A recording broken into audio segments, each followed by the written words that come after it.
Dope. Put this in the window.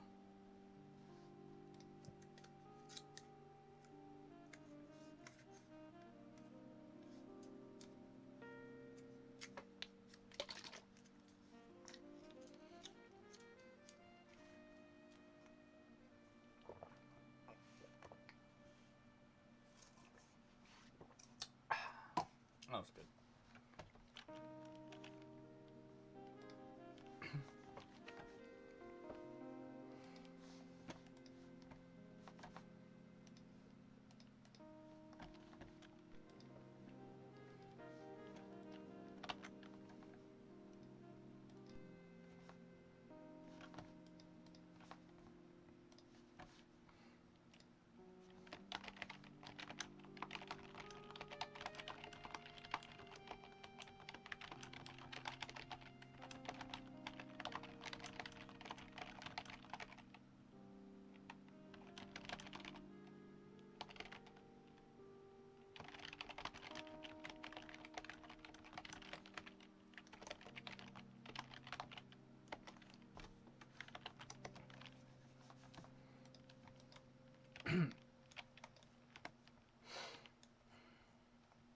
Alright.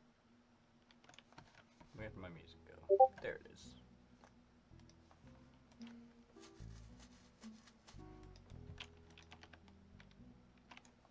Speaking of which, let me just put this into...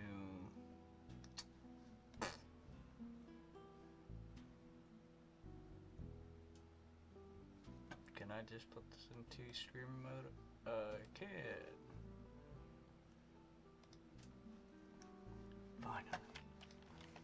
Alright. So, we're just going to do a basic thing. It's... we'll just set up for a basic offensive action, since that's pretty much one of the more complicated things.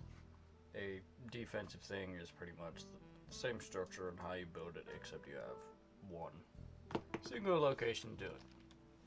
So I'm going to do this as a... Well, I've no plan on this, but that's fine. But from the idea, it's going to be a search of this northeast for an objective. The objective is going to be somewhere in here, and it's going to be offensive action with the players starting at Mullis Airfield, and the AO essentially being everything north of Pefeka Bay, because I want to use that area, so that's probably going to be one of the final objectives, etc., etc. So, here in the lovely Zeus interface, I don't know if people know how to get, but this is the Eden editor, so you just pick a map and stuff. But one of the first things that I do is, one, choose the side that you and the players are going to be playing as. So essentially, I like to make, give me a second, I like to make the players and the Zeus same side, because one, that is easier communications to it. It really just helps me keep track of them, and if I have any friendly AI in the area, I don't want them to just shoot me straight off the back. So for this one, I'd say we'd be playing as the Russians. So what I generally like to do is, one,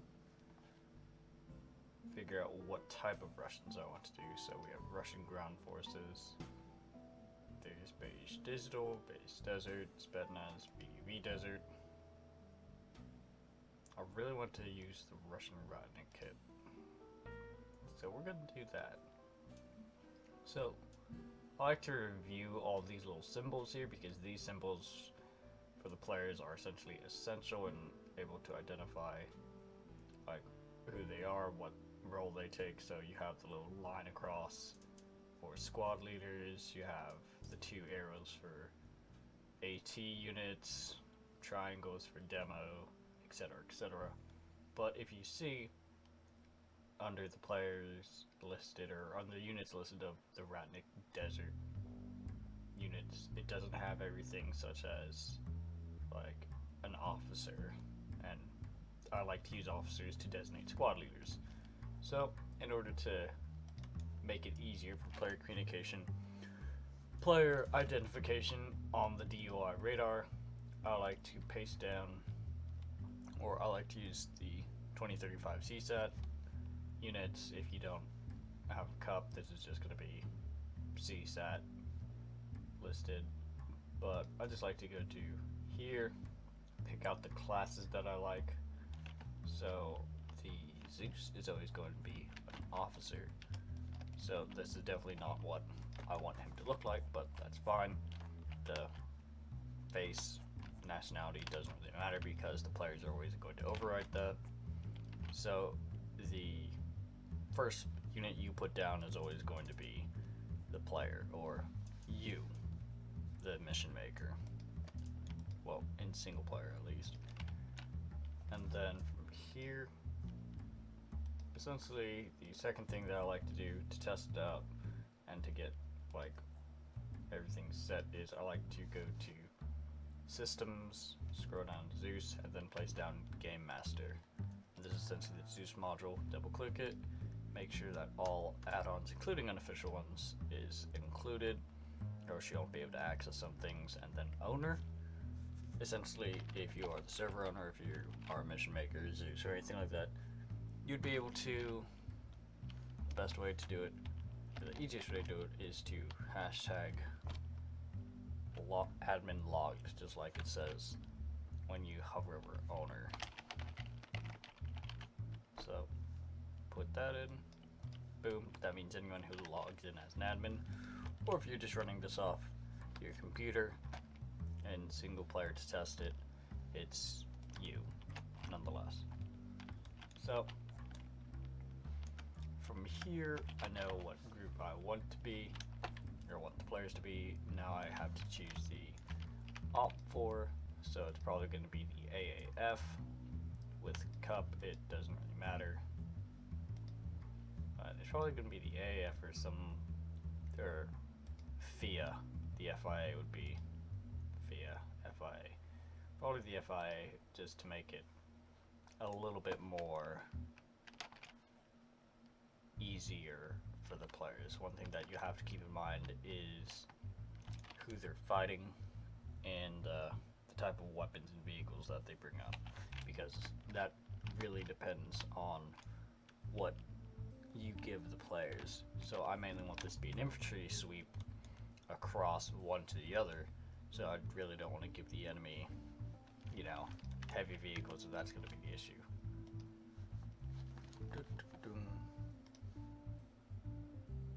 Yeah, that's pretty low volume wise on music. But we're going to just consider that we're probably going to use 2035 FIA in this mission. Pretty simple, since it's already a group that's composited into a composition, then you can just easily spawn those in however you need. But going back to the players, we're going to start building out our teams. So I like to do recently I like to do the teams of 6 per squad, so smaller squads, but more numerous ones in order for better coordination. So we have our Zeus slot here. We're now going to start placing down our ground command. Now you ideally will do this in order, or else the indicators, when you, like the group indicators, the Zeus is going to be Alpha 1-1. So the next one up is going to be Alpha 1-2. This is going to be a ground command. And this just really helps with the role selection and sign-up sheet and stuff like that. It just keeps it all organized. And that's one of the main things that you have to understand with Arma mission making, is you have to keep organized for it to go smoothly. You can't just hodgepodge it. Even if the mission itself is supposed to seem hodgepodge, you can't really just throw some stuff together and hope for the best. Because then people are going to get confused, and it's just going to spiral out from there. But as we're making our ground command here, I essentially have placed down another officer. You see he has a X on his indicator. Then I have a squad leader. This is going to be the platoon sergeant. He has a slash across his. And now we need the platoon medic, which is combat lifesaver. And he has a little medical star thing on his indicator. Very important in order for people using the squad radar to identify their friendlies and what role people have taken. But this is your ground command. Now, as you see, I still am using the CSAT 2035, even though I'm going to have the players be Russian. So it's going to be a big thing later on. But with this template, we're going to copy Control-C and paste it. And this is the beginning of our first squad, Alpha. So we have 1, 2, this is ground command. 1, 3 is going to be Alpha. Now we obviously aren't doing the whole Alpha 1, 1, Alpha 1, 2. We're doing High Command, which is the Zeus, Ground Command, which is Platoon Lead, Alpha, Bravo, Charlie, and then whatever support assets I give them if I even want to give them that. So from there, we're going to essentially build out Alpha. So we have our, now the officer is going to be the squad lead, X to designate that. It also really helps when you use Zeus in order to figure out where all the squad leads are. You have your fire team lead, you have your combat medic, and now you just go down to the basics. So after your combat medic, you have your auto rifleman. So you see he has the little arrow that designates an auto rifleman. There you need a lat. So you have a few to choose from, but we'll place this guy down. That is a lat kit. And depending on what your mission calls for, you can either have a two riflemen, and engineer.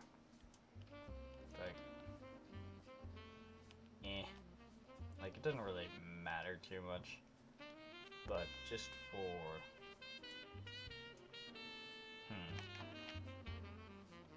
just for the sake of what type of mission I want to do, I'm gonna place down an engineer, repair specialist, and then we're going to do a regular rifleman. So you have the entire spectrum here of your squad lead, fire team lead, combat medic, LMG, auto rifle, whatever you call it, AT, engineer, and rifleman.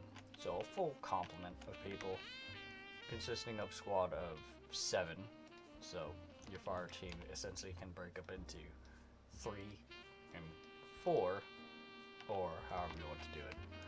But with this made, you can copy that, paste, and paste 2 more times, and boom. You have the basics of an entire platoon already set up in less than, what, 3 to 5 minutes? I don't know. So, super simplistic, but from here is where we're going to start dressing these guys up with the kit that we want. So, we're going to now select the kit that we want to do, the Russian Ground Forces Arid, or if you want to do this individually where you can just build the kit yourself. If you want to do something custom, feel free to do so. But this is the simplest thing that I like to do. It's not overly complicated in my opinion. I like to just grab the rifleman kit because that's essentially what everyone will be. Everyone starts as. That is super way lighter than what I thought it would be, so you may not do that kit. I was hoping for something a little darker.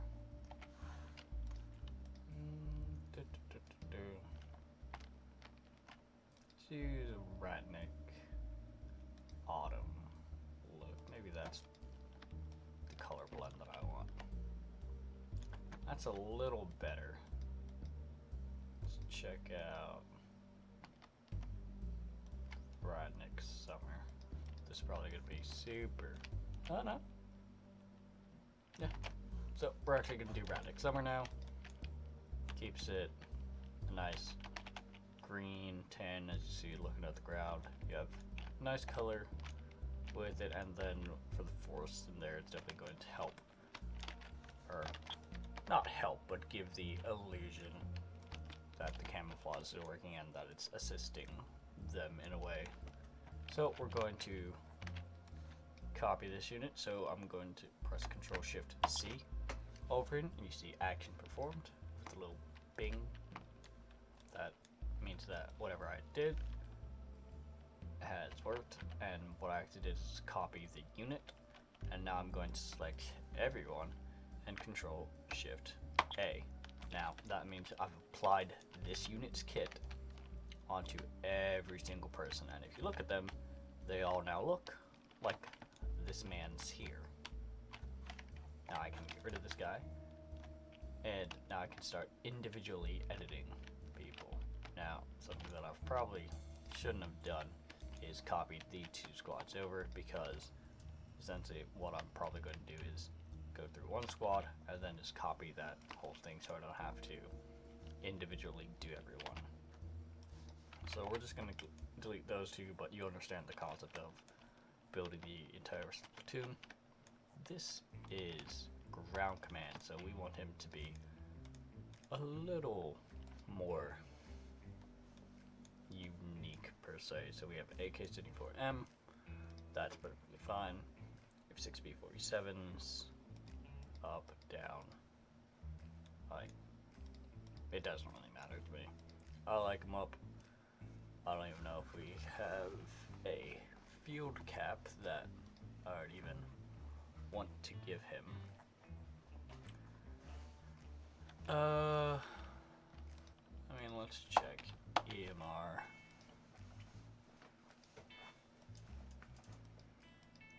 Not really. I don't really, there's not really a hat that I'd want to give him. So that's fine. Let me get back into that. Just go right click, edit loadout arsenal. And the main thing with this is just to try and make things have clear identification.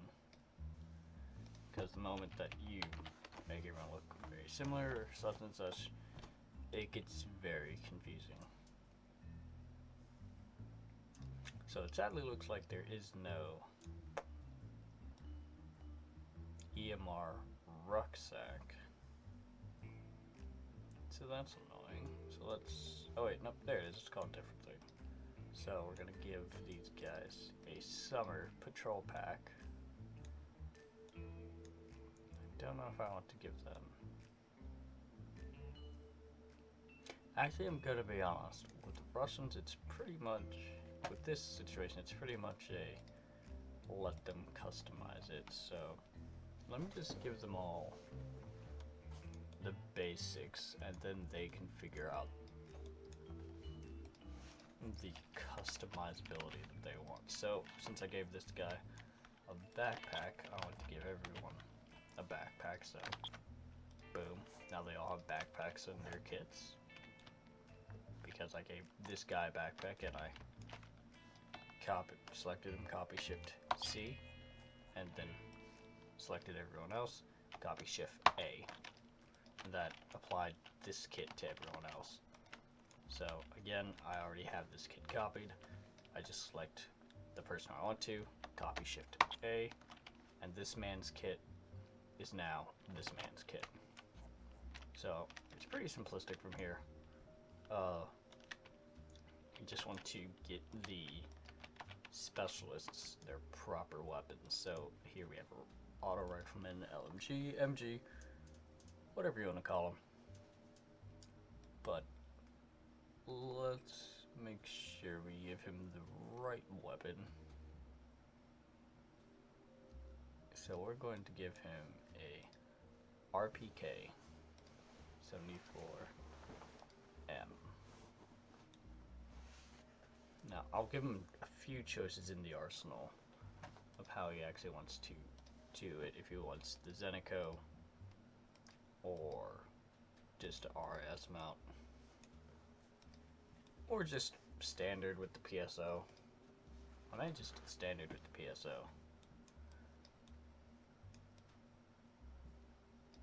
Yeah, we're probably just gonna do the standard RPK 74M with PSO because just from a mission maker perspective, all these options are a pain, and it's just to force them into that Russian kit and that Russian mindset, still forcing them to use the Pershing scope or a Cobra, EPK-08, stuff like that, which I'll do that. And they have all these mags to choose from, which is all perfectly fine. I'm probably not give them any suppressors, but I'll give them the option of, you know, lights if they want to. Well, maybe I won't. It depends on the setting that I want to give them. But we have our lovely LMG man here with his RPK, which is fine. Next person up is going to be the AT.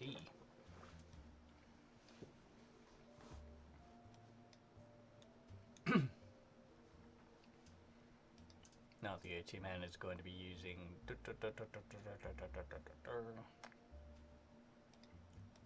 heavy AT could be the Metis, which is just a shoulder fired tow launcher, which is a Russian weapon, but a little bit too much for them.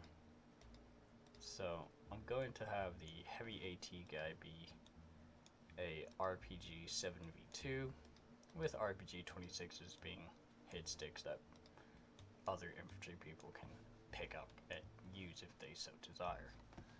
So the thing with this guy is I don't know if I want to keep him with this summer patrol bag, which would make sense, but I'd like to give him the option of using an RPG pack, though they don't look the most satisfying things in the world.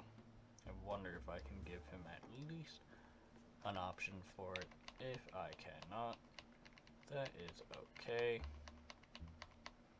We can live with the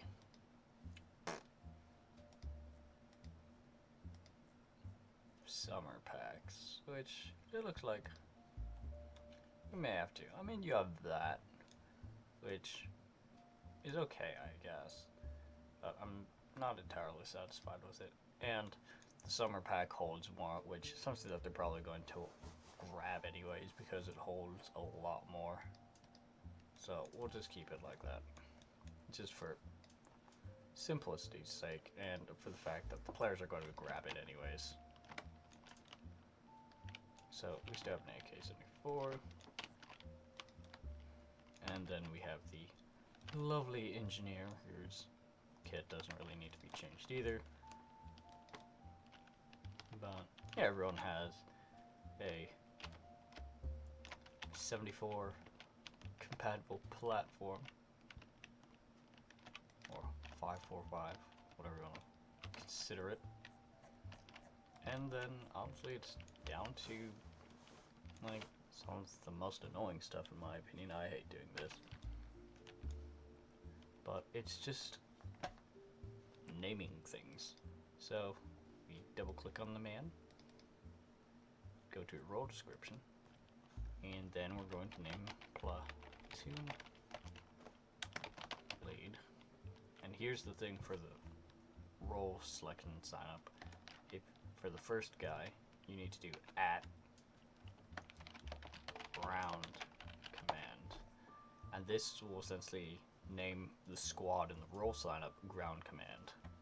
So you'll see Alpha 1, 2, and then underneath there it says platoon lead. You'll see ground command, and underneath there it says platoon lead. And then you have platoon sergeant, and then you have platoon medic. Medic, there we go. Cool. Then with Zeus, obviously you have platoons. Then same thing here, you have Alpha, SL, and then you have FTL, because you already know this is Alpha Squad, which I forgot to put in, at Alpha, and then you can just name the rest of these generic things in order to make your life easier when copying it over. So you have Medic, LMG, this is AT,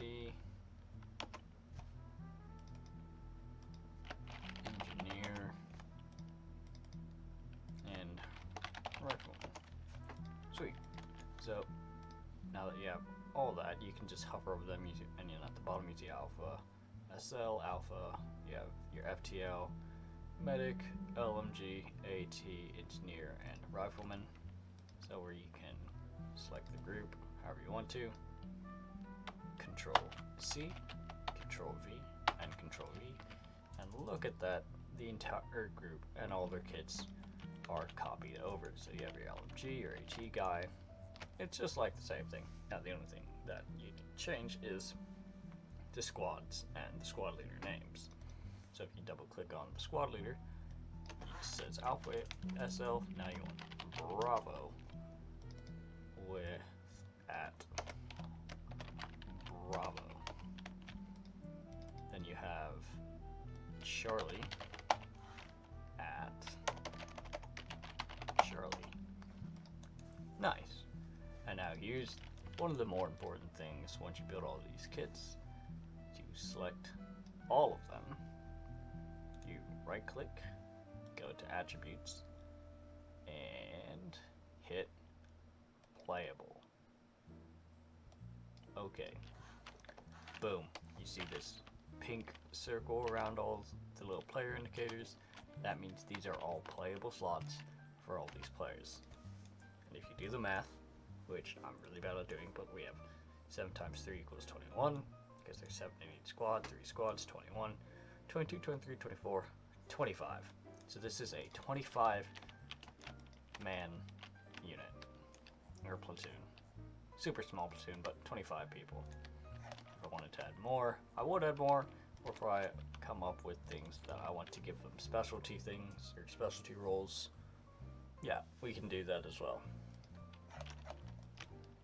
But moving on, so we're going to now be doing the more boring stuff, or the more stuff that I guess complicates things. So we're going to be building the weapon arsenal, because they're just Russians and they're pretty much using all the same stuff. It's a pretty simplistic thing, but the thought and the process is the same. So with ArcBND, I've essentially not trained but ingrained what an arsenal for players is. So I always use the supply. It's under supply, and I believe it's under storage. Yep, and then it's the cargo net box. So it's under supplies, under storage, in the props module. I swear to God, if you can't find it, then we're just gonna place it, boom, right here. Look, it's the crate, it's the box. Everyone in our community knows this. I hope that you can find it and not confuse them and use anything else. Like, humans are a creature to habit, so we use this for a reason, in order to have people not run up to the mission making back, where's the arsenal, where's the arsenal? They see this, they know it's the arsenal. And it's something that we don't use in any other capacity in missions. They always know that those things are arsenals. So, double click on it, and you can scroll on down to where it says Ace Arsenal. I like to use Ace instead of equipment storage, because Ace, you can automatically add things with the click of the button. So, let me just give you an example. So, for the Russians, we know that we're going to do an AK-74M. So, to make it simple, we're going to do 74M. We have the lovely search bar, boom. We got a 74M right here. We got that, and if we want to, we probably will, which is probably a dumb idea. But to give them a little bit of variety, we're going to give them the GP25 AK-74M, just to show you that how to like restrict ammo types and stuff and make sure that they don't get stuff they're not supposed to. We're going to keep all the Zenico and the different colors of weapons out because we really want to go for the standard look. Now, if you want to give them different options of their weapons, there are other options here, but we're going to keep it pretty standard. So we even have the RPK 74M because they all have 74M in the name. This is why I like to use the Ace Arsenal one. You have a little search bar. Now, let's go to the rocket, the launcher selection, and we're going to find the RPG-7. There it is. The Cup Launch RPG-7 V2. That's the one we gave our AT guy. We're also going to give them a RPG-26. There you are. So they have multiple chances of AT, giving them multiple things of AT and letting the infantry, if they want to, run around with the hit stick, use it. But having the actual AT guy have an actual launcher essentially gives them a better chance in fighting against light armor, such as BTRs, heavy technicals, and maybe even a light tank. BMP is probably the heaviest thing that I'd send at them in this capacity due to them having such a limited AT capacity with just launchers, and I'd definitely make sure that it was a BMP-1 instead of a BMP-2 because the 2 will just absolutely obliterate 7 guys in an instant if it's positioned properly, if it gets the drop on them. So, moving on from the AT launchers, we have our 26 and our 7V2. And then going to go into sidearms. Since this is the modern Russian forces, they're going to get the Grok. That is the regular base Arma Grok. I'm wondering if there is a Cup Grok. There's Stechkin, but that's from CWR. C96 Mauser. No Desert Eagle. The torch looks cool. We can give them a Glock 17, just as a fun little option there if they want it. But we'll definitely give them a Grok. Actually, we'll take away the Glock 17. I want to make this as standard for when building resupply crates as possible, because that's the really boring part.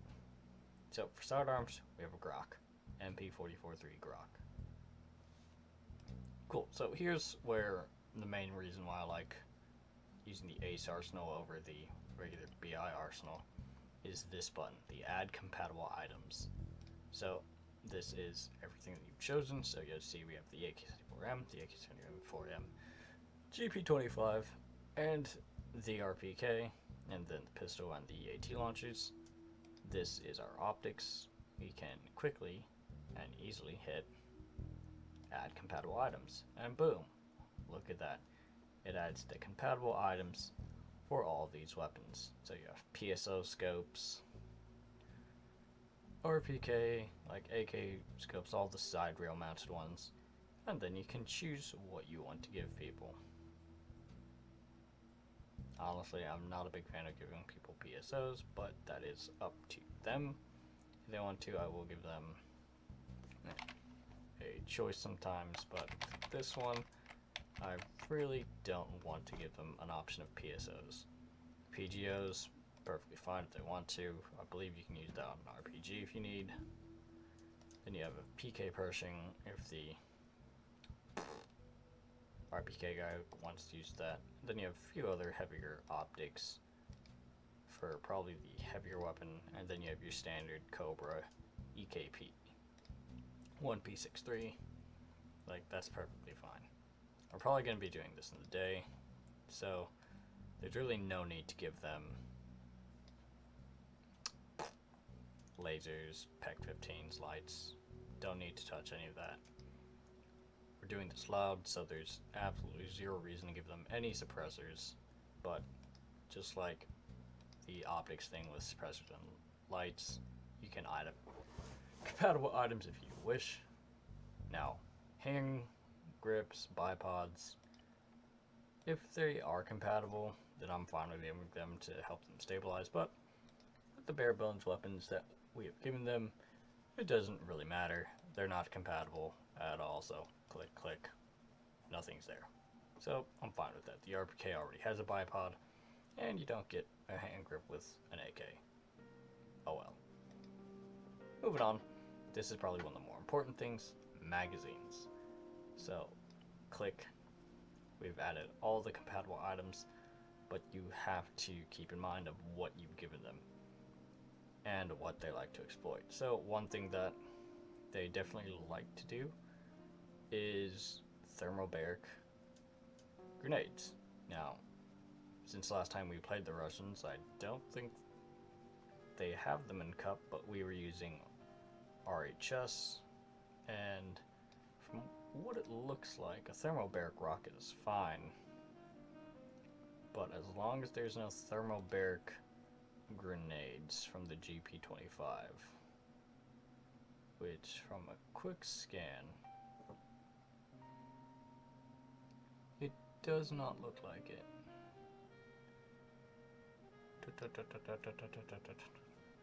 Sweet. So that's good.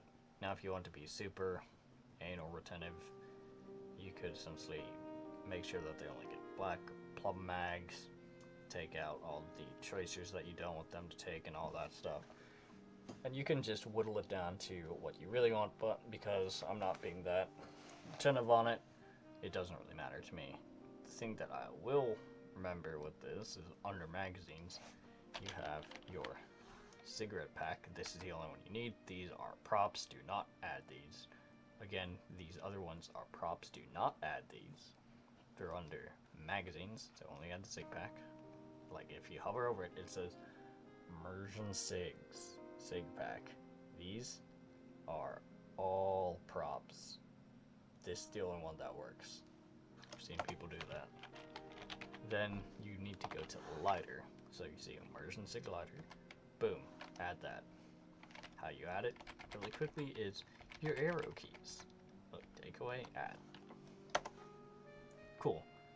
So from here, it's just adding the proper things. So knowing the helmet type is a 6B47 helmet. So boom, boom, boom, boom. You then want to add the uniform, just in case people spawn in without it. So if it's not called Ratnik, you can figure it out by its designation. So Summer, the masking suit 6SH112 Summer, boom, there it is. Then same with this, just type in Summer, and you have a 6B45. Look at that. Amazing.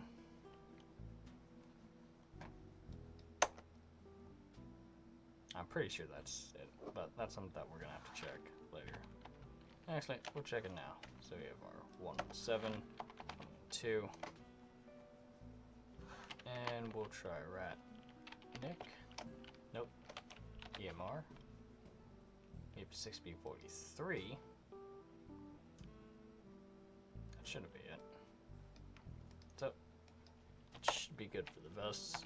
We're going to type in Summer. I'm going to add the 2 backpacks that we want to give them. You can always just go and search manually, but that's always annoying and boring. For face wear, I like to just give a general thing of what people like to wear. So beards, people love the beards, so we're just going to give them all the beards that they can possibly have. Give them some fun and customization.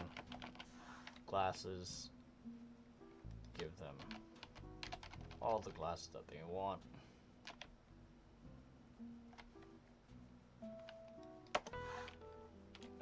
There's another funny one that they can have, but I forgot what it's called. Oh yeah, because they're Russians, give them the Radnik balaclava.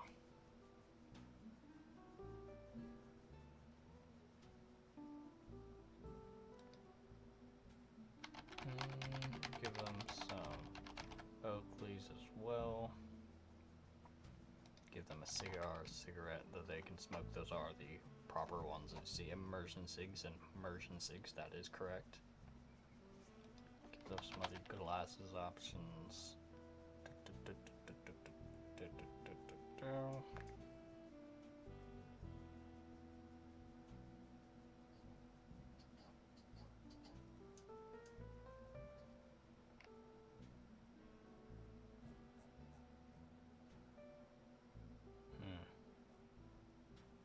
But essentially give them a lollipop. But essentially with like face customization, if you really want to, you can just give them all of it. It's just your personal preference of what you want people to choose from. There you are with thug shades. Tactical shades, spectacles. We're even going to do scarf, so we get all these different shmogs in here. Just give... Actually, we're gonna take all the scars away, now that I think about it. That's gonna mess up the look. We're going to then add the medic arm bag from the Northern Fronts mod because people like it as a medic identifier, which is fine. Now under night vision, the cool thing that they've added with the Immersion 6 mod is you can add the cigarettes and cigars in there, so if they want a face slot, like glasses or something, they can still have their cigar or cigarette in there under night vision. Now, binocular wise, it really up to how you want it to be. If you have air units, you could give them laser designators, but you generally, just as infantry, just want to give them either binoculars and a rangefinder, which can be, honestly, I forgot, but we're just going to do Vector 21s and the Yardage 405, all the ace things, and I'm gonna be honest, one of those is actual rangefinder. I'm pretty sure it's the Yardage 450, because if I remember correctly, the actual rangefinder, which I'll give them just in case, it needs batteries, which is just another pain, another thing for them to carry. But moving on, we're going to then make sure they have a map. We're then going to give them a compass. This would be the radio slot. Now, we are looking into transferring over to do TFAR beta. So if we do TFAR beta, this is where you'd find like the 152, the 117, like all the other radios, and you'd give them the equivalent of what we'd have, which would be a 152 for every infantryman, but the radio backpacks would be the backpack, would be the ALRs and stuff. So this is where you get your radios if you were using TFAR for your infantry squad, but since we don't have TFAR, we have Acre at the moment, we have to add that in later. Give everyone a watch, give everyone a GPS because you have issues land naving, like everyone does. It's super hard. And then we get to choose the grenades that they have.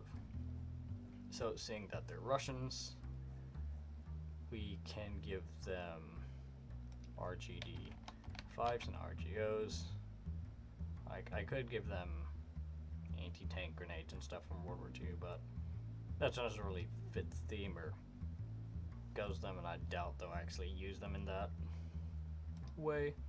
But we do need to give them smokes, so M18 smokes. We have no other smokes that the mods give us, which is great because RHS always gave us a ton of smokes in a ton of different ways, and that always got annoying. So give them a color of smoke for each one, so yellow, red, purple, orange, green, blue, and then an M83 white.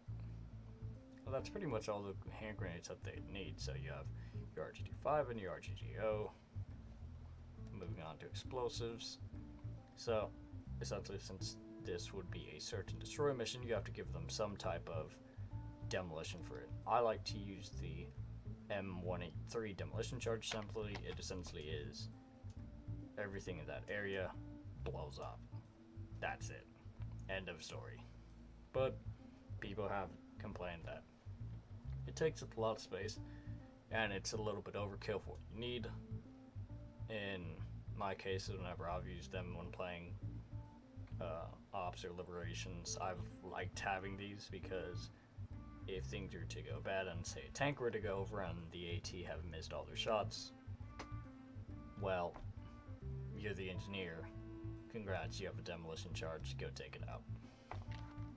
But we're going to give the option of the 183 and the M112 demolition block. So we have to keep in mind that we have to give them clackers now. And I don't think I need to give them anything else because this is essentially a search and destroy mission. So moving on, we're going to go to the final thing, the little plus symbol, the miscellaneous stuff.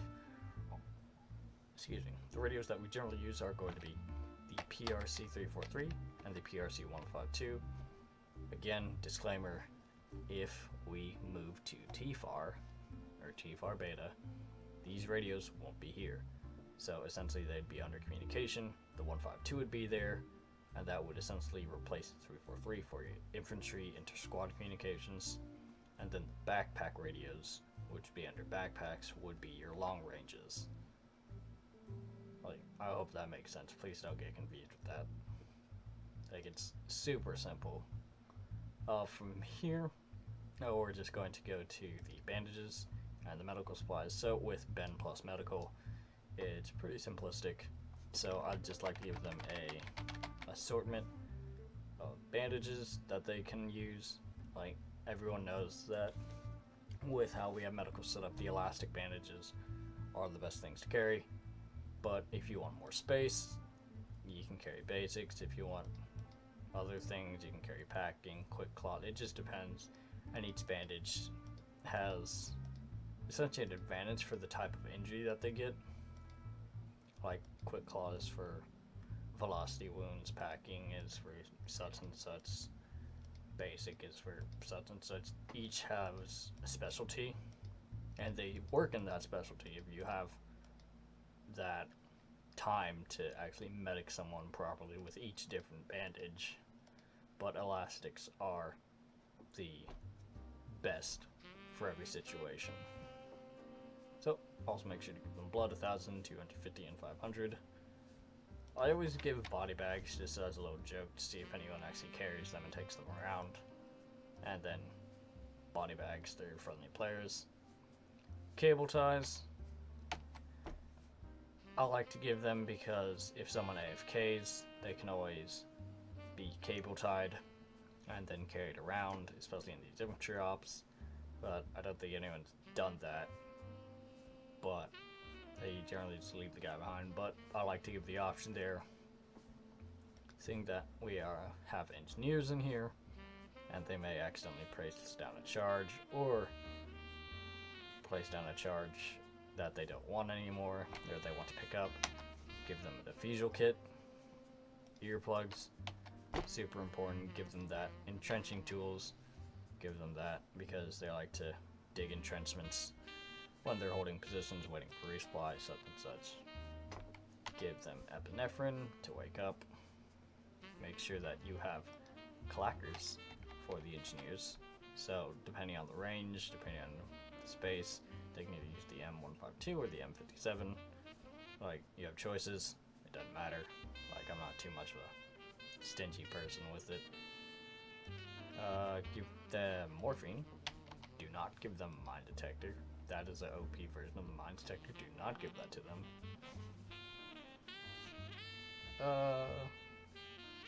We'll give them a pack. We don't need plasma with our medical settings. And we'll give them tourniquets. I'm not sure about a toolkit yet, but we'll give it to them. Not sure if it'll be used intensely, but we'll still give it to them just in case. So this is pretty much all the basics of the medical, but now that I think about having a diffusal kit, the question comes in if I want to give them the enemy mines, and if that's the case, we'll give them a mine detector. It may be like only a few mines in the field, but just giving them a mine detector will be an indication that that threat is there. So we're going to just edit the list that we have so far. So this is everything that we have in this arsenal that they can choose from. I do want to get rid of some of these unwanted faceware things. So actually I'm going to get rid of all of those because I don't want any of those. We have yeah, that should be okay. Just scan through, make sure you have everything that you need. Demolition blocks, ammo, faceware, medical supplies, the basic medics. Earplugs are the biggest thing that I generally forget sometimes. Cigarettes and the lighters. You have your ammo, your radio, and your uniforms with backpacks. Cool, so it looks like this is all set. So we're going to hit OK, and boom. Got an arsenal. Congratulations, you've done it, you built it. That's the arsenal. So this is a major thing that I like to do when I can with the space that I have, is essentially build different areas and sections for people, because for some reason people like to test their weapons. I don't know why. It's just like, you know it shoots, you know that it does damage, and even if you're like, oh well, I want to test what this can do when we're hit by it, it's like your damage ratio and the enemy damage ratio, or they say, oh, I want to see what it does to the enemy. Your damage ratio and the enemy damage ratio is very different. You guys have a 5% chance more to live when you're hit than the enemy, who pretty much are like the very basic vanilla values, where if they're hit in the shoulder, arm, anywhere that's unprotected, they're pretty much gonna go down. So that's just something that I find interesting. But since I'm here and thinking about it, let me just double check the kits that I have, that I have the right vest in the arsenal. A 6P45, 6P45 with the SSH-117. Yep, that is correct. So the players are pretty armored here, which is good for them. So we do have the arsenal set and everything. So now let's start sectioning out people. So we have ground command. We're going to place them over. We'll place ground command over here, and we're going to copy, Control C, Control V, and arsenal over here. We're going to place Zeus over here as well. We're then going to have the players, because it just makes it easier for them to like coordinate within each other's squad. We're gonna break them up and give each squad their own arsenal, so they don't mess with each other, which is kind of sad that I have to do this, because like, come on guys. So we're going to divide them up, give them their own little corner and their own little arsenal, so they can essentially work in peace, plan out in peace, and not have like people running up to them and messing with them or anything like that. So we're gonna do that, and now that we have the different sections of each squad, we essentially have to make it so that well, essentially you have to well, dressed up. So, we're going to make things identifiable. The main thing that you need to be identified is command. Because command is where the briefing is going to happen. So, let's just go to our search bar, type in HQ, and we're going to look for something interesting. We could use the cup Russian HQ thing, and it looks kind of dingy, and it uses the old AK-74 models, which I really don't want to do. Like, the thing that really annoys me with it is the different grass textures. I don't like that. So, we're not going to use that. We're just going to use a standard Altus HQ. I want to use the brown tannish one. Boom. Look at that. We have our command building. Now we're going to pretty much do the similar things, except we're going to type in barracks. And we're going to add little guys. Small little metal barracks, or whatever Arma calls them. Maybe? What are they? But you know what I'm talking about. We're talking little container things. So let's just type in cargo. Maybe that'll help us find what we want. Yeah, we're getting closer. So we have, yeah, here we go, cargo houses.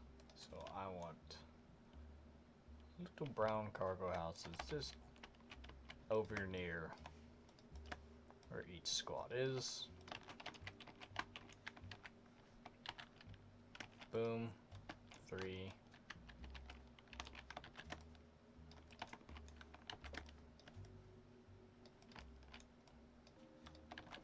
Boom. 3. And you have a few buildings here, so we're just gonna do boom. 3. Cool. So it gives it a little bit more life. Now let's make a big indicator for the players of where command is. And the easiest way to do it is it's over near the flag. Like, that's generally the simplest way to do it. So let's grab a Russian flag. This is from the CWR mod, but there are plenty of the Russian flags listed. As you can see, there's a whole bunch of flags. Like, there's another flag from Cup. Slightly different texture, but it doesn't really matter. Flag is flag. And it's just an indicator, or we may even use this as a TP pole later, which is something that I'm going to go over. So we have the basics of your start base. This is 1-3, 1-4, and 1-5. So essentially, you have Zeus, Ground Command, Alpha, Bravo, Charlie. Very simple, because, like, that's it.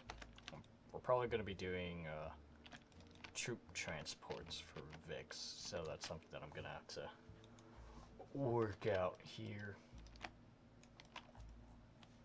But, yeah, so we have our infantry, we have our squads and our arsenal set.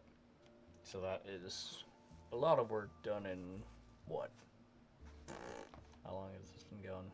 I don't know. You don't know. Who really cares? But we have our vehicles to choose from now in order to transport troops. Now, some people are like, oh, we want armored Vix and stuff like that, and that really it upsets the balance, and it makes it super difficult in order to give players a fun experience.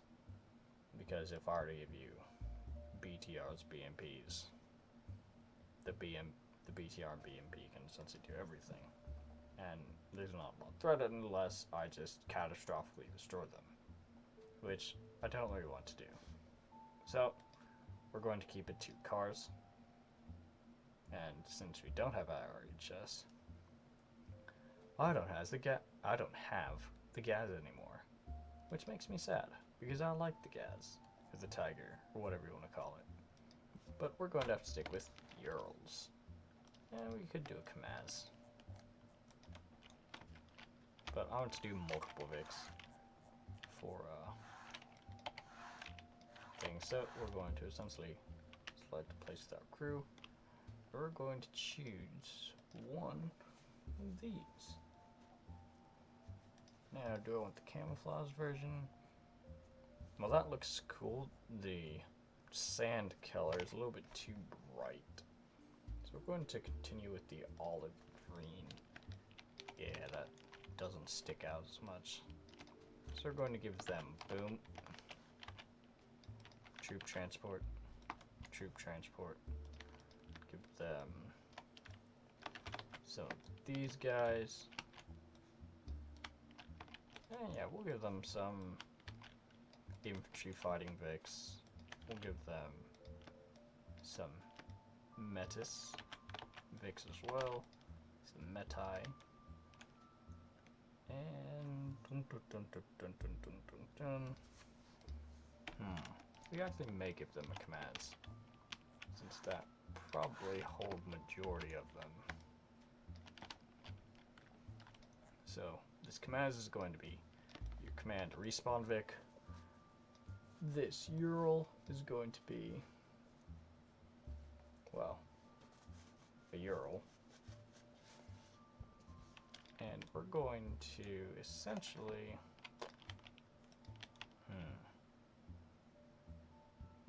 they have engineers so they can full repair whenever they need to. So that's going to be something. So if their Vix will need resupply, that'll be something that they'd have to call high command for. So I'd send resupply from here to them, or set up a resupply point for them. Then if they need fuel, same thing, they'd have to essentially make a area for me to send in fuel trucks. So I'm fine with doing that. So we'll give them some Vics. We'll actually give them one for each squad. So you have your command Vic, or your respawn Vic, which is gonna be in the hangar. Then you have a troop transport, which is going to be outside the hangar, which can just carry very extra people. Oh, didn't mean to do that. Did a hotkey where it turned on dynamic simulation. Get rid of that. And then we just have, you know, vehicles for each squad. And in order to make it easier for them and reduce the headache of people, we're just going to start off each squad with one of these Vics. Cool. Do we have a ambulance UAZ? We do.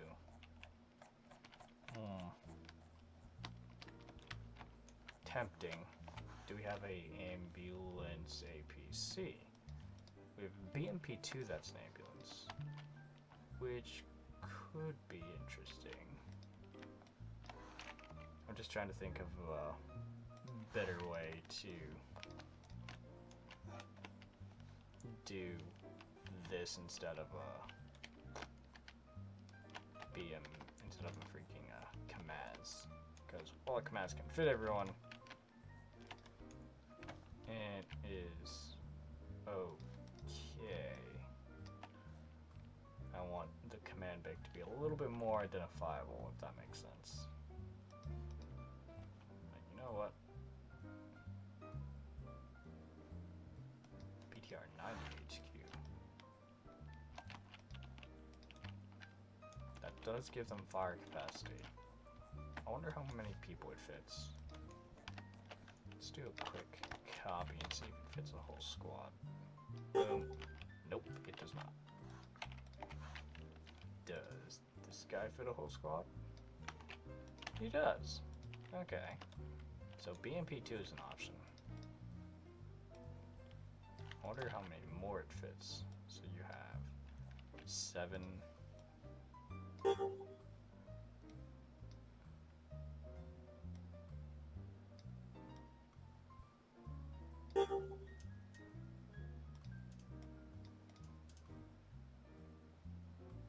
So it can only fit 8.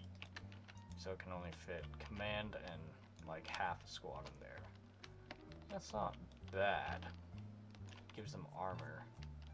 Or something armored as well and something protected. That's something to keep in mind. What about the Vodnik? It can only fit 6. Okay. Like, I don't want to give them something where they can just tank it, but at the same time, I don't want to give them something where they can just not think about the consequences of it. Like, if I were to give them a Kamaz, the worry that I have is they just all pile in and just all be in there. Now, it can only carry a little over 2.5 squads, so you could have, so if it came down to it, Command, Alpha, and Bravo, and Charlie would have to scavenge for Vic Switch. Could work in the end. We may actually continue with that, so yeah, we'll keep the Kamaz just because they can't fit everyone in that, which is perfectly fine with me. So because this is the respawn Vic, we are going to add an additional arsenal inside the respawn hangar, which is this, so you can quickly, if for some reason you were to die, you know what? Yeah. No one should die in the beginning. So we're going to have the command Vic over here. I just did another hotkey and just made it into a simple object. I don't want to do that. I don't want to measure the distance either. I want attributes. So take that off. So this is going to be your respawn. This is going to be your respawn area. I'm gonna be honest, you shouldn't die in pre-op period. Like, that's it. You shouldn't be team killing each other at all, so there should be zero reason why you should spawn over here. But I know people are gonna be dumb, but I just hope that they don't. So, but since this is Command Vic, they can easily load it up with people, they can drive it wherever they need to, and then I'm going to have this teleport pole be the teleport pole inside here. So, essentially we're going to first double click on this. I don't always trust it to work, but we're going to disable damage. Vehicle is invincible while its crew can still be killed.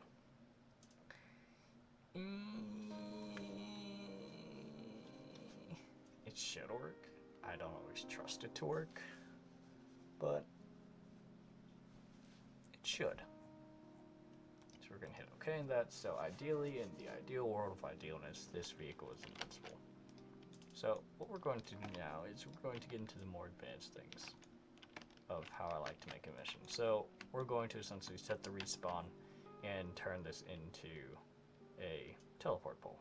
So what a lot of people will do is they're going to go up to here, multiplayer. No, we're not going to do that. We're going to do old school with this because old school works. Old school, simple old school is you just drag in a file into the mission file and boom, there you go. So we're going to go up to scenario, go on down to, well, first you need to save it. So we're going to save this under MP missions, just, again, organized. Just be organized and everything will just be a lot easier. So we're going to name this BB Russia Altus. Or Bleach Boys Russia and Altus, I don't know. We're going to save that. Now that that's created a save folder, we're going to go back to scenario. We're now going to go to open scenario folder. Boom. Look at that. We have our mission SQM. And we need to go here and make sure that we can read it. So we're going to open with mission SQM as Notepad. Look at that. You can read all the missions and all the add-ons that it requires. Cool.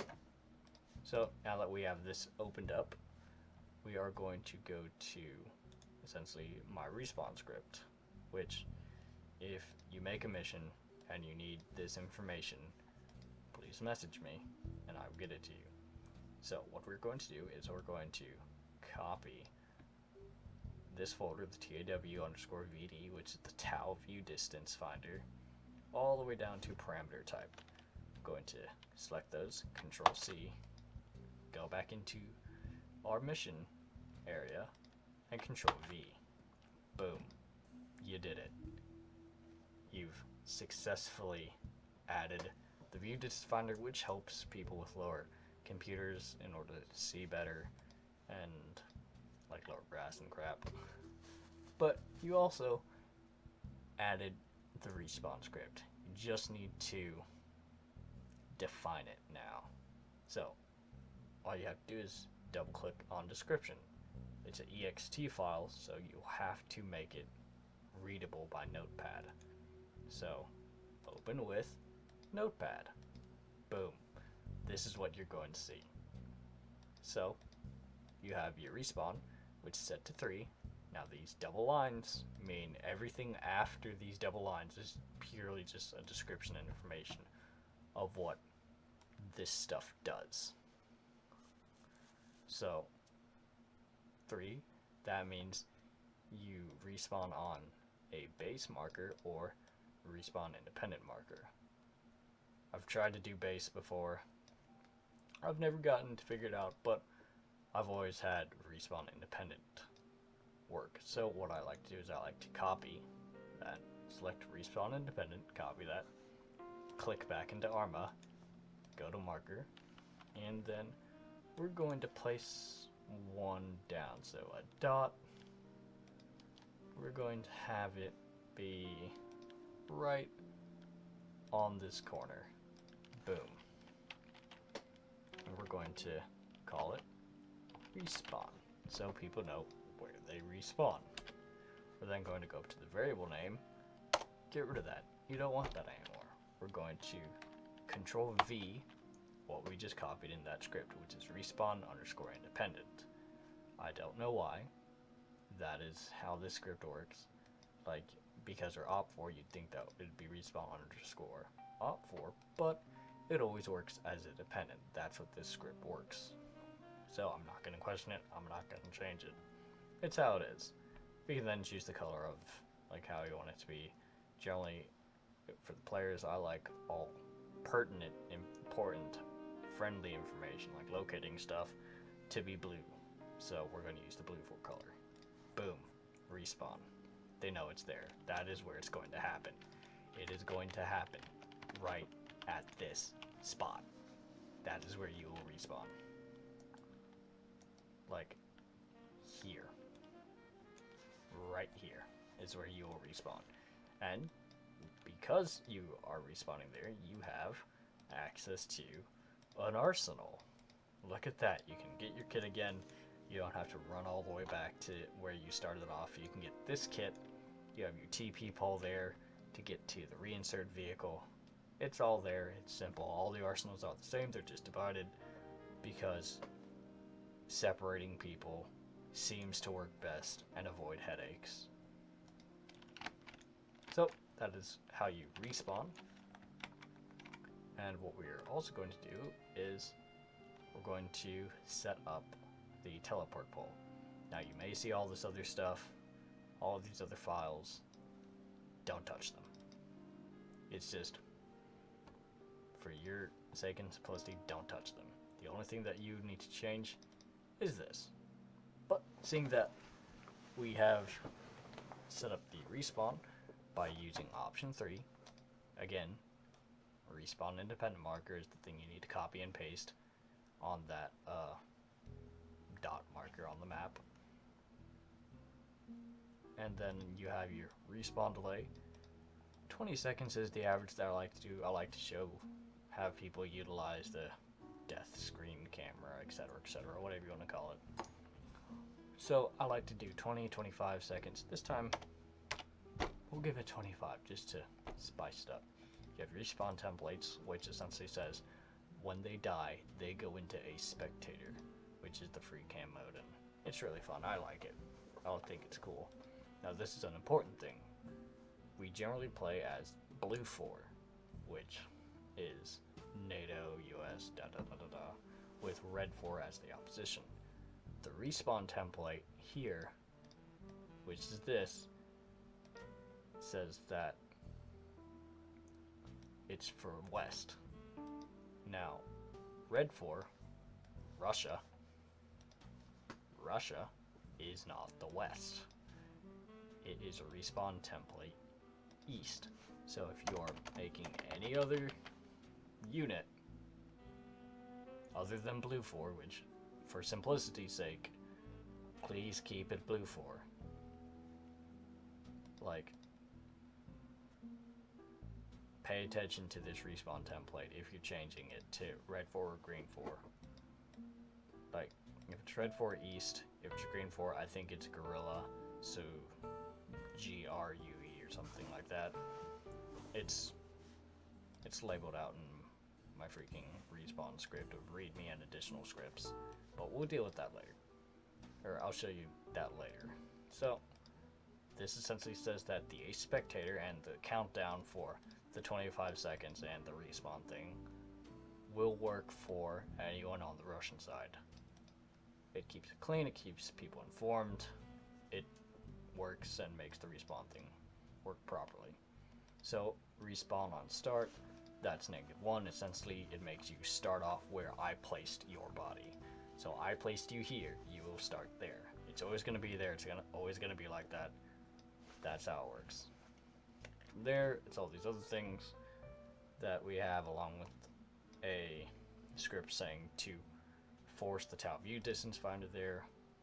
Once that you've pretty much set your respawn marker, which is the respawn independent, set your delay, and made sure that your respawn template is set to the proper side. If you're blue, it's West. If you're red, it's East. If you're green, it's such and such, Gorilla, Independent, one of those.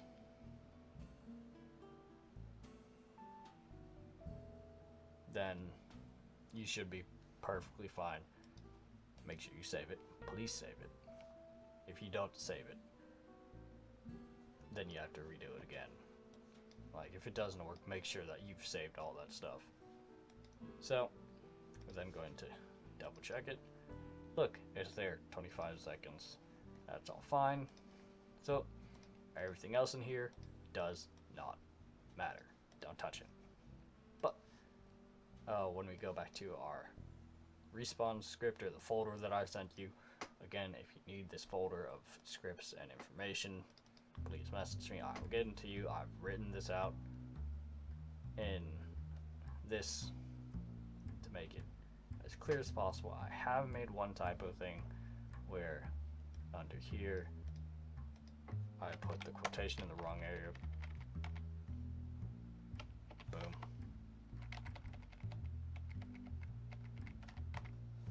Boom. Even though, like, a lot of people have copied that respawn independent marker, even though right below it always says respawn independent with no quotes. But, you know, it's just the tiny details that confuse people, so I've fixed that. Please make note of that when you use this.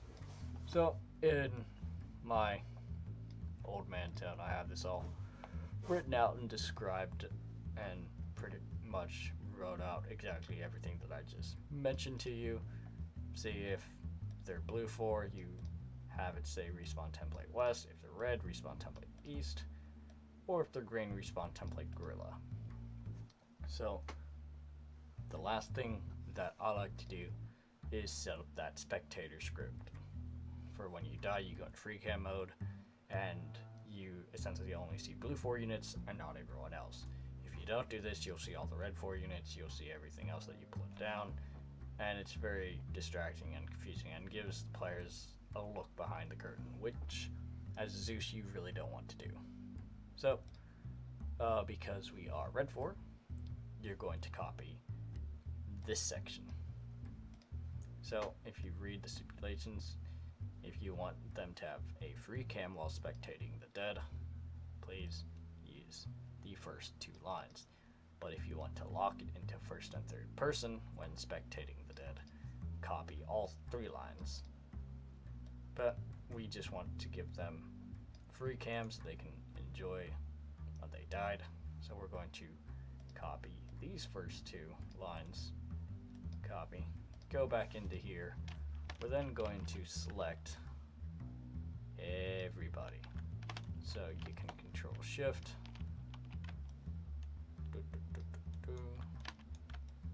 control shift, make sure you still have these guys selected.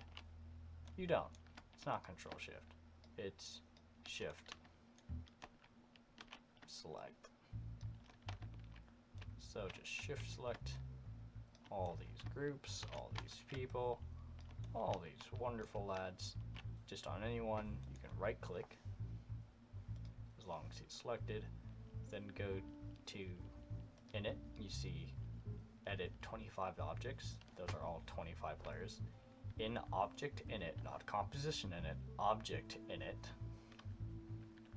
you control V and it should read the script that you copied, and you hit OK, and that's all you need to do. Congrats, the spectator's script is done. Now, one of the easiest things and the coolest little things that is simple is the TP pull script into a passenger seat of a vehicle. Like, it's something that you have to do in Eden. It's not something that you can do on the fly in Zeus. I wish it was. You can only place TP pulls where they're attached to vehicles in Zeus, but if you want them to be teleported inside the vehicle, you have to do it in Eden. So we're going to go to this flagpole, we're going to double click it, we're then going to go to the list of scripts and the readme that I have. Again, if you need this, please message me, I'll get it to you.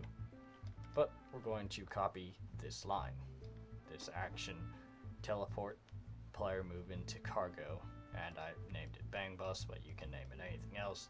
Just make it a unique name and go into object in it and paste it. This action, teleport player move in cargo Bang Bus. So essentially this tells me that whatever action,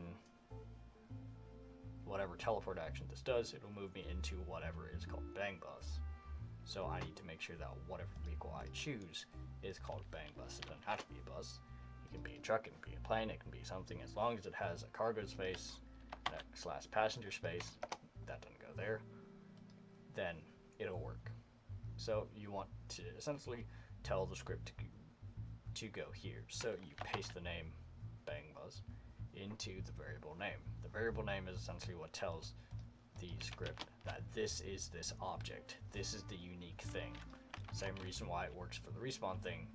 It's telling us that you respawn on the respawn independent marker, not the text respawn, the variable name, the respawn independent. So with that, we've essentially set up our respawn system, we've set up our teleport system, we've set up our arsenal. The only thing that we could really do left is build, I hate these things, boxes. I hate supply boxes with passion, they're so annoying. But it's something that has to be done because people are going to need them. So we're essentially going to go to props, supplies, ammo, and we're going to choose a, we're going to choose a ace medical supply crate advanced, because that includes all the additional stuff that you need: blood, heavier bandages, etc., etc. Place this guy down. Look at that. Gonna double click on him. Going to go to not Ace Arsenal this time. We're going to go to equipment storage. We're going to start editing this. So editing everything that we don't use out of here. We don't use andesine, get rid of that. Again, using arrow keys to get rid of it. We can leave body bags, it's funny. We don't use plasma, get rid of it. Get rid of it. Get rid of saline. We don't use that. We don't use splints. Whenever we did, it turned out to slow people down immensely, and we don't use surgical kits. So essentially you're left with bandages, blood, epinephrine, morphine, a pack, tourniquets, and a body bag. Boom. The most basic medical kit that our group will ever use, and then you can just copy C,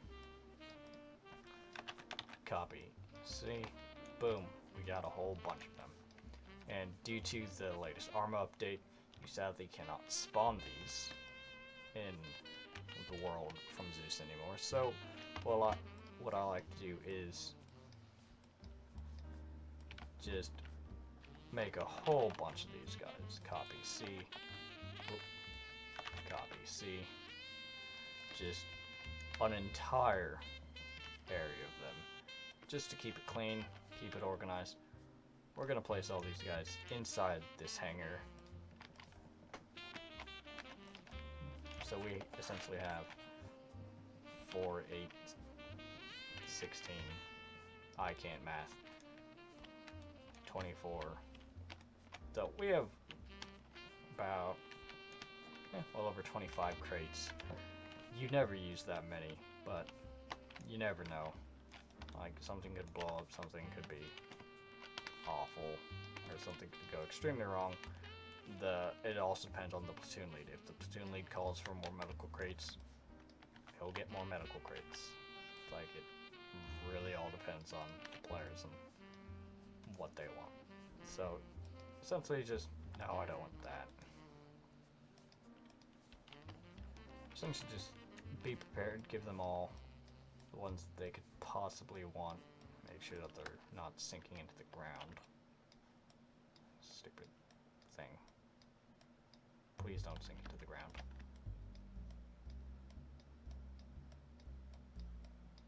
Because if you sink to the ground, then the physics breaks. When the physics breaks, stuff go flying. When stuff go flying, stuff can blow up. And you don't want that. Alright, now that nothing's sinking to the ground, we have freaking 1, 2, 3, 4, 5. 5 groups of 8. So, congratulations, you guys have as many medical supplies as you need. The players can load this up in their trucks, in their van, in their vehicles. They can just completely load up whatever they want, whenever they want. If they want, we can also give them extra tires because they are all using wheeled Vics. So, essentially what we're going to do is we're going to put 2, 3, 4.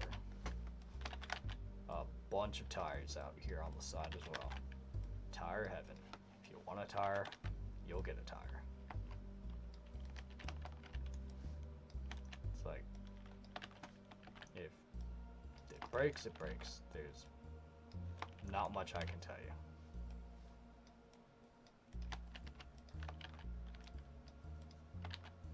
Cool, so you have a bunch of tires, more than you'll ever need. Now the last thing that we're going to build is exhaustingly the ammo crates. So the thing with ammo crates is you have to keep them light enough for people to pick them up. So we're just going to edit a pre-made ammo crate here. So we're going to get rid of all these KSB rounds. We're just going to keep all the 45 and the VOG AK rounds in there. We are going to add some 9mm for the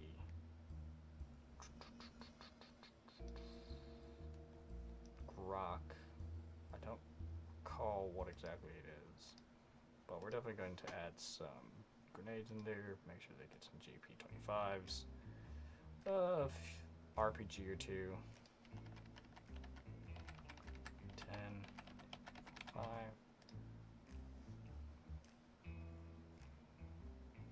Probably give them 2 hit sticks, so RPG 18s, they're 26s, 26.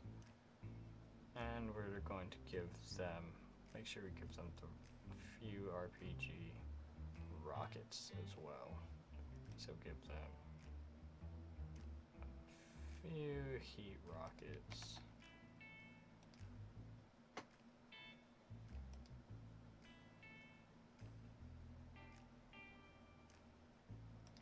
I'll give them 3 heat rockets. So that should be enough for them. Like, I'm not gonna, like, I thought about it, I'm not gonna give them pistol ammo. They barely use pistol ammo. Like, they mainly just need, like, regular ammo, so they have 75, 80 with rockets. That, in all sense of the word, should be absolutely plenty for them. So again, we're going to then boop, boop, boop. Just gonna copy this a whole bunch of times. So we've been doing 4. We'll continue with the rule of 4. Copy, paste. Then going to pull these into here. Make sure they snap to that surface. Boom. And just give them options, give them choices, give them the ability to do the best job they can, give them all the tools that they need that you will permit them in this AO, so that if it does come down to mess up, it's nothing that you've done as the mission maker. It's, they have all the tools, they have all the supplies they need, it's purely by chance in their decisions on how well it goes. Unless you abused your power, then it's definitely your fault. So, essentially we've made a mission in less than 3 hours, something like that. I got home at 11, it's 12, 1. Yeah, in less than 3 hours, it's about 1 o'clock now. We've built the squads, built the compositions, we've set a whole bunch of resupply, extra tires for their vehicles. You have an arsenal for them, you have their respawn, a teleport system for their respawn vehicle, and essentially now it's just setting the objectives and however you want to do that. We're going to leave the map blank, we're not going to build up any infrastructure for the enemy. The enemy is going to be FIA, or FIA, green for. So they are already preset pretty much. It's like you can spawn in compositions of them quite easily. Boom, they have assault and patrol teams. What you do have to do is go to attributes general and make sure that they are hostile. So independent allegiance, hostile to red 4. You're going to do that. Cool. So make sure it's there. Also, now that I remember, make sure that when you save your file, if you ever need to edit it, make sure it's not binarized. Do not check that. Do not check that. Keep that unchecked. But essentially, setting up your AO and your objectives. Keep essentially having an idea of them. So what I like to do to make a clear set AO is go to System, Modules, Cover. You have this lovely cover map tool. You have a little square of whatever is going to be in, you know, unrestricted view or undimmed view, whatever you want to call it. So you can edit the size of this under transformation. So I've added 1500 to 2500. Now that's definitely not as big as I need it to be, so we're going to just keep enlarging it. 1000 by 500 is a bit large, so we can cut it down to 2000 by 3000. We're getting closer, so the 3500 is this, so you can cut it down probably by that 500, so 3000 is a good height. We have the top of the peninsula that we want, but we don't have all the way to the Bay of Pefkas, or however you want to call it. So let's change this to not 2500, but 4000. Boom. Perfect.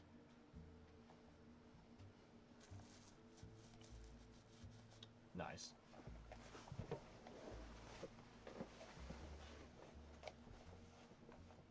Cool. So essentially what we can do is we can now set up the objective and what we want to do. So we have our friendly objective, or our friendly base here. So we're going to have a marker. There are markers at each thing. So this is alpha. We're going to do an alpha mark here. For again, easy identification.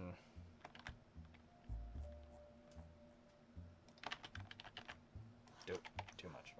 Then I'm going to edit this and say Bravo, Charlie.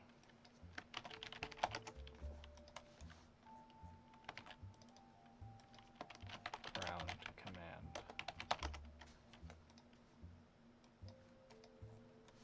And then we're going to say this is resupply.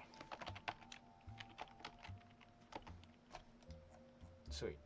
So all those are set. The players know when they look at the map where they are, what squad they are, etc., etc. Now, something that I've just decided to do with the group is, in order to help negate friendly fire, help platoon coordination, is we're going to be turning on Blue Force Tracker, which essentially is going to show a group marker on the map of where your squad is.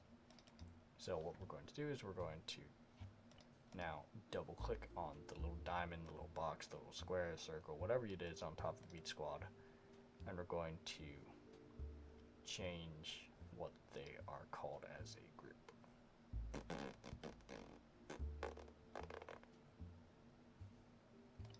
Group marker. There you go. We're not going to worry about this guy, but we are going to do call sign, I think.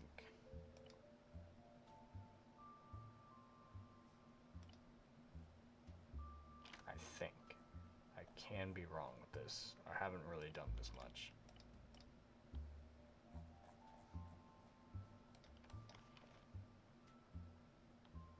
So that's for radio chat.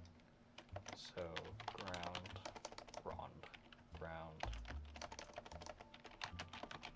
command, placement 0. Text for the group is going to be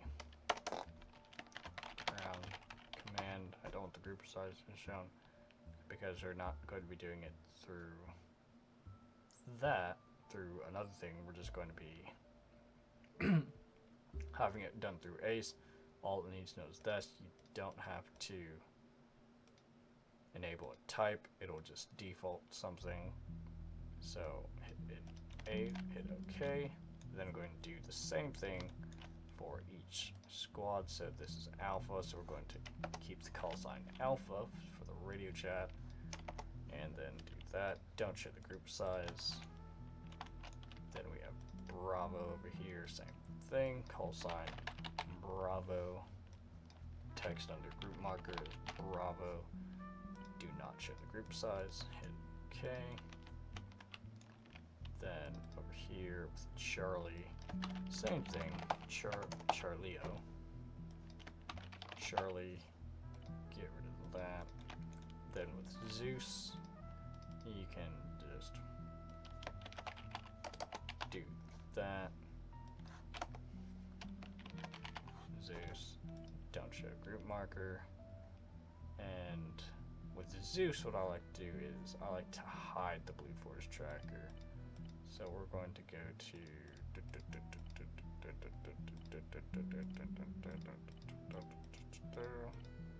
somewhere around here.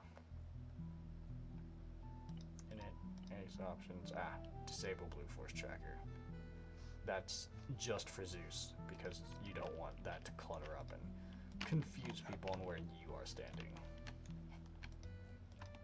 Cool, so we're going to save this. Something else that you should do is always make sure that your medic and your engineer are, you know, actual medics. So scroll down to Ace, he's a medic. So just double click on them, scroll down to Ace options. He is a medic. Same with engineer. Scroll down, Ace options, he is an engineer. Perfect. Alright. Let me think.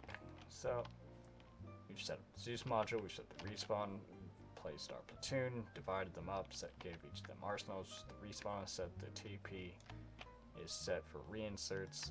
The Blue Force tracker is set. So again, all done in 16 minutes. We've set up the AO, and now we can just set up an area that we wish for them to search, or objectives. So we're just going to place some objectives down. I like to use the standard drawn just to keep that nice drawn look on the map. So essentially this is going to be a search for blank. So what I'm going to have do is I'm going to set up 3 areas that I want them to search for this set objective. So we're going to set this ellipse marker in a size of 200. It's going to be an ellipse or a circular shape. I don't want it solid, I want it to be digital or diagonal grid. And I'm going to set it to red. So boom. So they can search. We're going to set this larger, so we're going to do 500 by 300.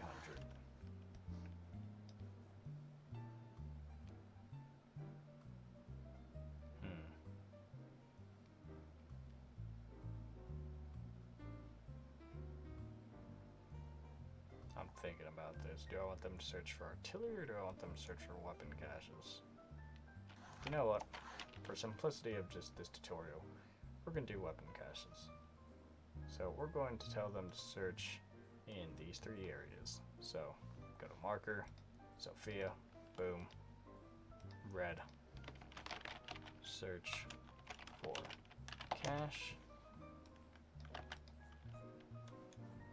We're going to then continue with here, search for cache, and then I do want them to go up here into this area so that you have a nice woodland fight.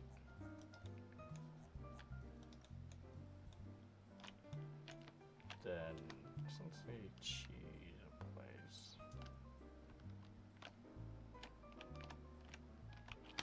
you know what, we're gonna do it here. Search for cache. So you have 3 weapons caches that they can drive to. Then these weapon caches essentially can be pretty much just random ammo boxes that you have. So you can go back to props, supplies, ammo, and honestly you can just use ammo cache empty. There's one there already from Apex. Boom. Look at that. It's an ammo cache. It can be destroyed. You can hide it in any building that you want, or hide it in bushes, trees. I'm gonna put it here in the... actually, I don't want to put it in the Euro sand. We'll put it in the church. Why not? God is supplying rebels. So we're gonna put it there. I'm gonna copy that just for simplicity's sake. So I don't drag it again. We're gonna then put it over here.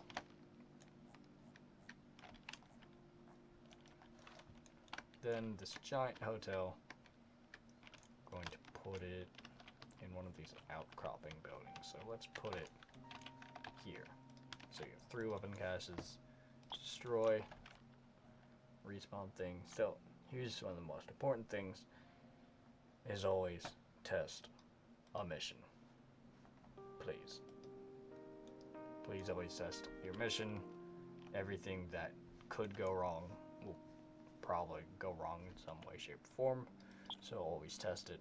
So how I like to test it, I like to go to play in multiplayer, hit OK. Then I'm gonna wait. So already I see essentially all the names for the squads except for Alpha 1-1 because I didn't do that. So here's my Zeus slot. It's named Zeus properly. Here's Ground Command, which is named properly in the role. Platoon Lead, Platoon Sergeant, Platoon Medic, Alpha, Bravo with Bravo SL, and Charlie with Charlie SL. So all that writing in the roles and stuff, that's worked fine.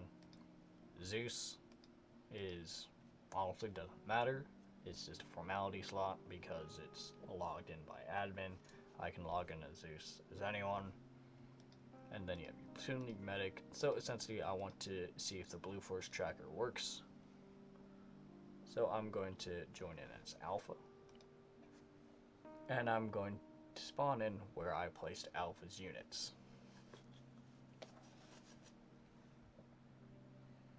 So as we load in,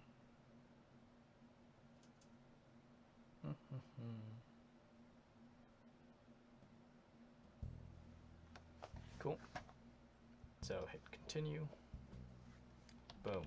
Look at that. I spawned in with my proper kit.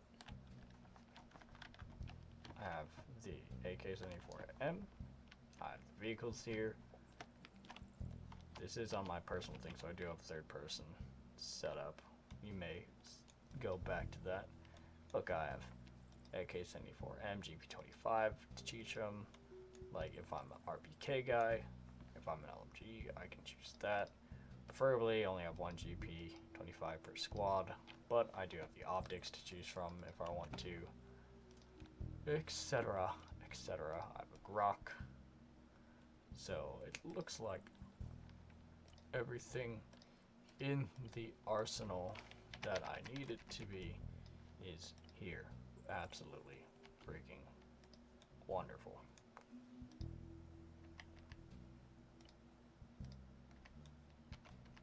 Cool, and I see that I have all the radios to choose from, the medical supplies, and I can choose all this and get lighter cigarettes. Perfect. It works just as I need it to. The arsenal works.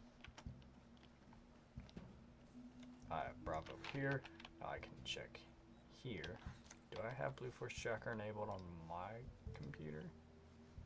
I need to check that.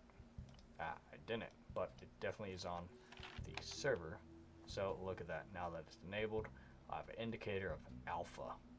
So that definitely works. So now we have Alpha Squad being able to be tracked as we're going, and you can identify that it's Alpha because look, it says Alpha. So when you have Bravo over there, you can tell where Bravo is. Now this only works for keeping track of the group in its entirety, not individuals. So don't use it to try and identify where you yourself are. It's for squad leaders to identify where the friendly squad is, not individuals. So ideally this is to help promote, keep squads together nearby, because with your GPS, once I pick one up, boom, with your GPS, look, you can tell that Alpha's near. Woo, you're near Alpha, you're near your squad, congratulations. Cool. So now that that all works, Blue Force Tracker, the arsenal works. Look, here's all your resupply stuff. They're all here. Nothing's blown up. Nothing's flying anywhere, so that's good. Can't we pick this guy up? We cannot. It is too heavy. Well, unfortunate. It is understandable. I do have Sega 12 ammo in here. So there's something that I need to get rid of. I need to edit to get rid of the Sega 12 ammo. which it's 12 gauge 5 round Sega. It's something I missed, it's something I overlooked, but it's something that I can easily edit out and get rid of. But we're going to test something real quick. Actually, no, I can't do that. So we're going to do that later. But can we at least pick up these guys? We can. Cool. So, depending on how the squad can do it, I'm probably going to leave these ammo boxes as they are in order for them to, you know, be able to carry around, be able to get ammo. They can always move their trucks in here to pick them up, etc., etc. Like, it's too much of a hassle for me to go and figure out the proper weight so you can pick these things up. So it's just easier for them to drive up in here, get an ammo box, and drive out. Like, that's going to be the simplest thing, which is why I left this lane in here for people to, you know, drive their little Arm Vic or Transports Vic or whatever to go get it. So the last thing that you really need to check is your respawn. So some people have just checked that they respawn, but they haven't checked on where they respawn. So I know that the respawn point is all the way over there. So if this works, I should respawn all the way over there. So boom, I respawn. There's the countdown, so I've had 25 seconds, which is exactly what I wrote. 25 seconds, there's my body. I'm not seeing any other blue 4 on the map, so no other indicators are coming in. I can fly around quite easily.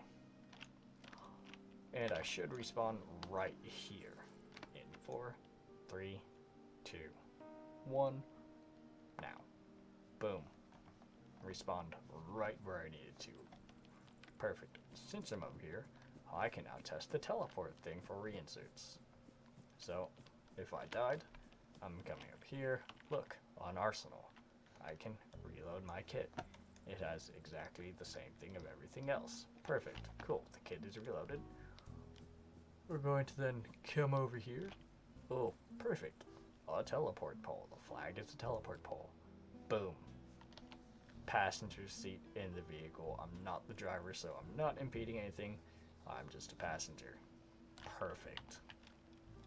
I have now respawned, and I can get back into the fight. I can figure out where my squad is due to having the Blue Force tracker on. So, essentially, the mission is all set. The last thing that I should test is that I can load into Zeus. So, hit the Zeus key. I don't need to log in because this is on my computer and I'm already admin. And I can log in. Look at that. I have the objectives. I can see where the ammo caches are. And I can spawn in my op4, which is Assault Team. Which is the 2035 FIA. I could choose anyone else if I wanted to, if I didn't want the 2035 look. Let me choose the CWR FIA. It gives more of a Cold War feel.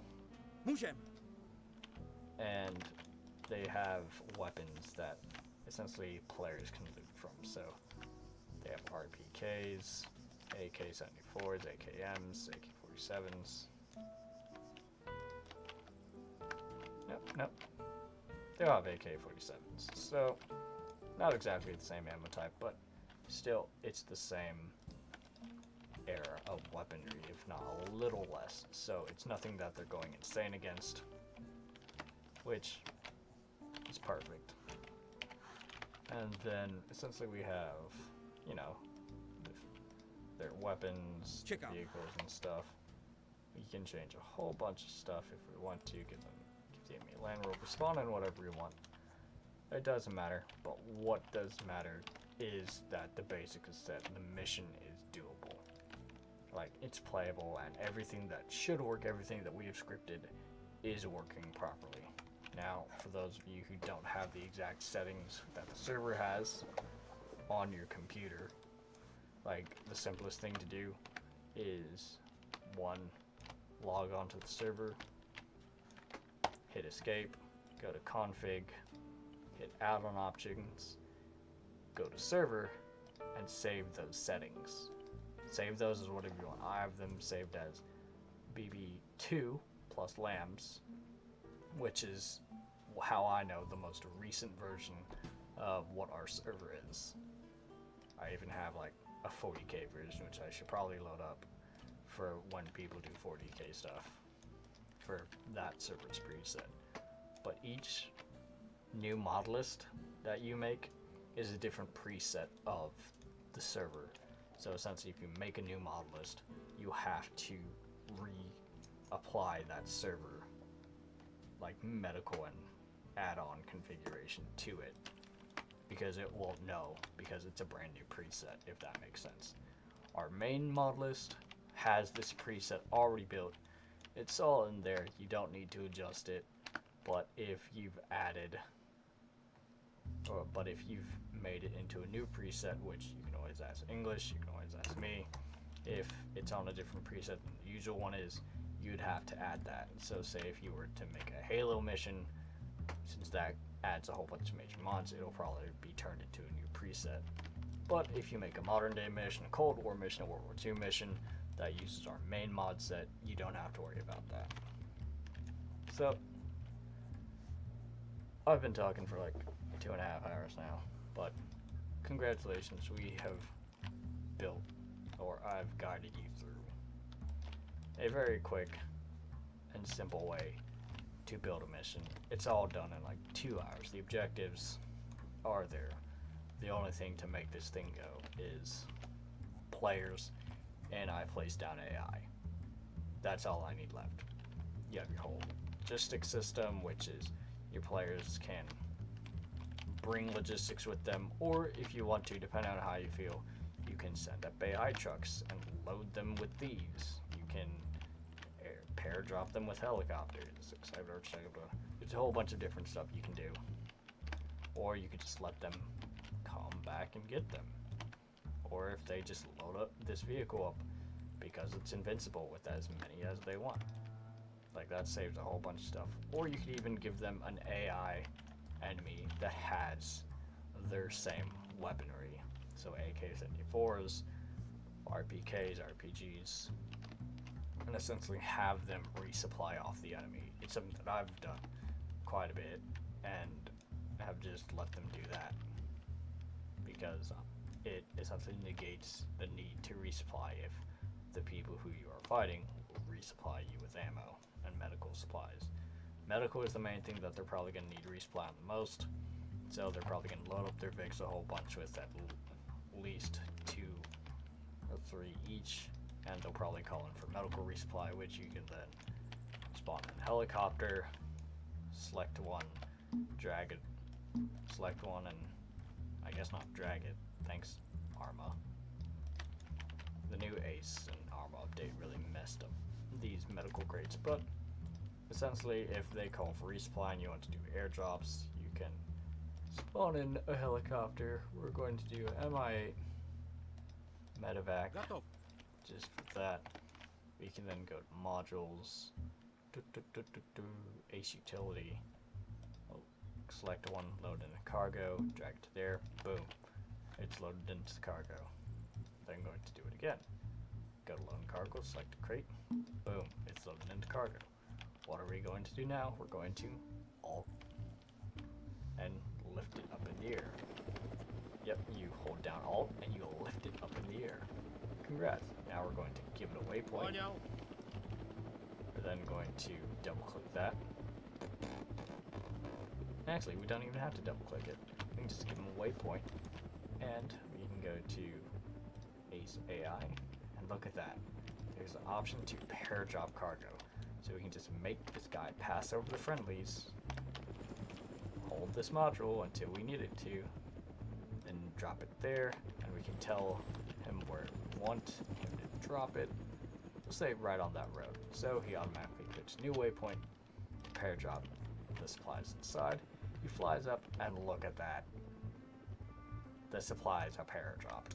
Amazing. It's like, boom, instant resupply. You can use helicopters because you're at an airfield, you can bullshit the reason why, etc., etc. I don't care. And supplies are pair dropped. Look at that, they even spawn with a yellow smoke in order to help people identify where they dropped. Like, it doesn't get that much easier with resupplying people. So they can bring resupply, you can air resupply them. Vehicles, if they need fuel, you can send AI trucks to send up fuel for them, etc., etc. There's a whole bunch of different things you can do, but it works, it's functional, and yeah, hopefully this has helped you guide you in mission making anyway. This is how I do it, and for the last few weeks, months, how I've said it with these scripts has pretty much been a foolproof way to minimize errors in just mission making, respawning, arsenal weapons. It just reduced that amount of error, insanely small. But yeah, so hopefully this helped, and I'll post this up on YouTube or whatever probably tomorrow. So yeah, hope you guys have a good night.